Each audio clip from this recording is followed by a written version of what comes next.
Hi there, Lee Farnell here. How do you lead your best life? And what's something that's super important that can help you lead your best life?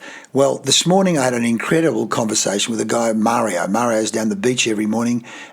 He's a highly qualified medical practitioner, and he was talking about manifestation. He says, you know what, I think I can I manifest things. He said, when I was a kid, I used to watch a show on TV, black and white TV, Leave It to Beaver. Now, by the way, Mario is about 60 to 65 years of age, in good shape, actually originally from Portugal, in fact, the same island of Ronaldo, Madeira. Lovely fellow. He said, and I saw a guy wearing a suit. He'd come home, the dad on the Leave It to Beaver show would always come home in a suit. He said, I want to get a job that I come home in a suit in. And then years later, he met a medical practitioner. He said, this guy, he's got a practice in West Perth. I want to have a practice in West Perth where all the specialists are. And he said, no, I've got that. And then he said, I've always wanted to have a girlfriend who is Portuguese, speaks the same language and has that culture from Portugal. He said, you know what? I've got this fantastic girlfriend who is not only from Portugal, but via, I think it was Nigeria, because it was a Portuguese colony at one stage. He said, I think I manifest. I think I want it, and then it comes into my life. So have you heard of that? The law of manifestation. The law of manifestation. Mario the manifester. Mario has tapped in by chance or conscious or unconscious to the law of manifestation. It's kind of the law of attraction, which is also known as the law of manifestation. Some of you may have seen the movie The Secret. Some people go, it's the greatest movie ever. Others say it's the biggest load of hoodoo guru, hug the tree. But the fact is, people from Oprah Winfrey to Hugh Jackman to a whole range of people, even Plato, said something like attracts like. You see, when they talk about the law of attraction, the law of manifestation, it says we attract and we manifest events and situations of similar frequency as our feelings, thoughts, and beliefs. Because we talk about vibration being a combination of our thought and our feelings. That we're a vibrational field, that we can measure it, the magnetic resonance imaging and a whole range of other tools see the energy. And you know yourself when you see people, some people are manifesting, or at least they're radiating happiness or sadness or anger or upset. And it's a combination not only of their thoughts and feelings, but it's about the beliefs and the ongoing stories and the internal patterns that are going on within them. The thinking, and I'm happy, I'm happy, or I'm sad, or I'm not happy, or life is great, life's not great, life is shit.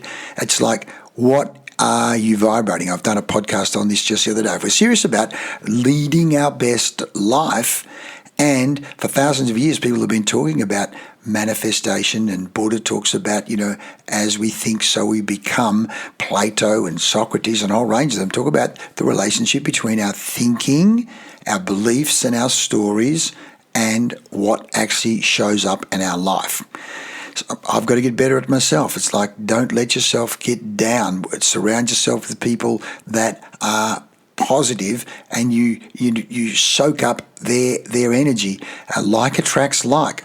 So there's a range of tools we can use. One's called sensory visualization, where you're visualizing the future. You're visualizing the future vividly with bright lights. There it is on a movie screen. In fact, if you read the book Cybernetics by Maxwell Maltz, a plastic surgeon, he talks about the theater of the mind, playing your future as if it's happening now, immersing yourself in the movie, but you're in the movie. You're not watching the movie as a spectator, you're in the movie, you're living it real time.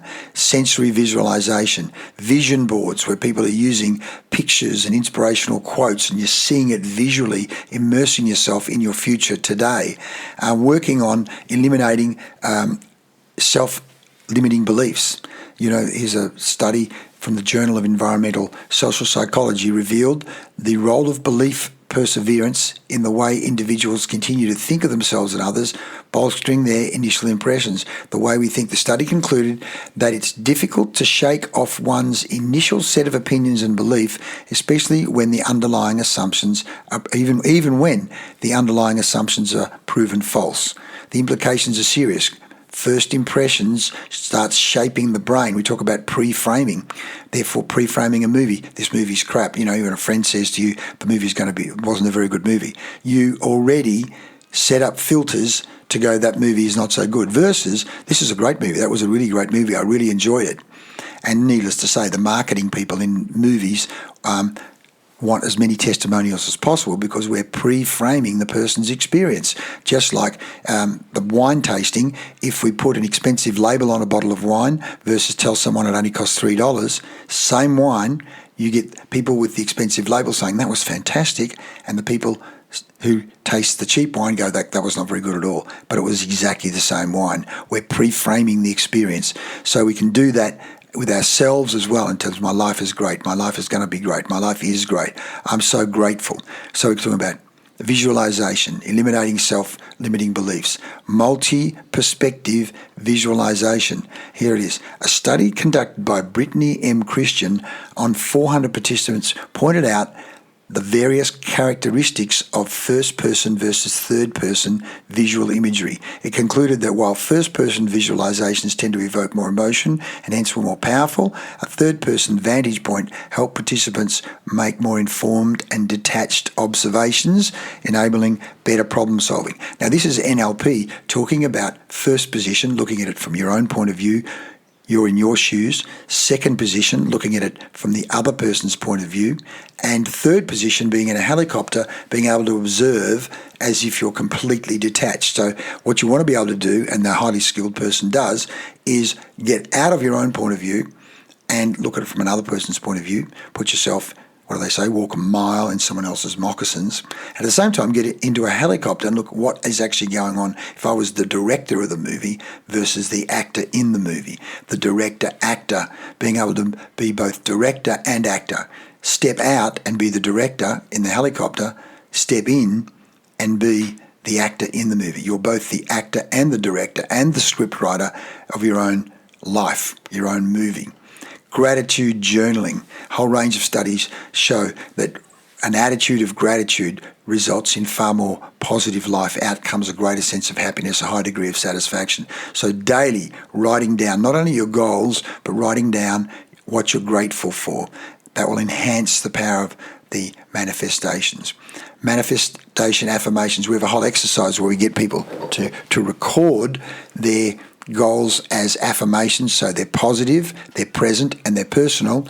We record them, and then we set them on repeat with music underneath it, and boy, oh boy, people are so grateful, rewiring their neural systems, rewiring their internal operating systems using manifestation affirmations. As a 2015 study by University of Pennsylvania pointed out that future-orientated self-affirmations can help break limiting subconscious patterns and create newer, more useful neural connections. This is from a blog I've seen from a group called thehappiness.com. Looked fantastic stuff there.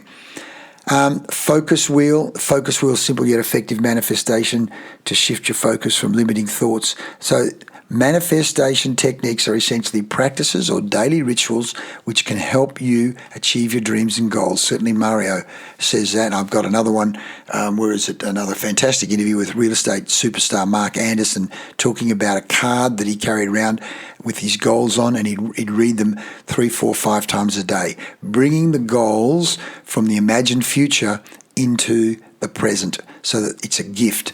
It's a gift to bring those goals into the now and then act as if. A quicker way to attract what you want in your life is to act as if. A practice developed by Alfred Adler. A manifestation technique advocates that acting as if you already achieved what you want, acting as if you're already successful, acting as if you're already fit, acting as if you're already in a great relationship, acting as if you've already got fantastic money, net worth, wealth, debt elimination in place. Acting as if. Not I wish, I wish, because what are you radiating when you're saying I wish? You're saying I haven't got it versus I've got it and I'm a champion at it.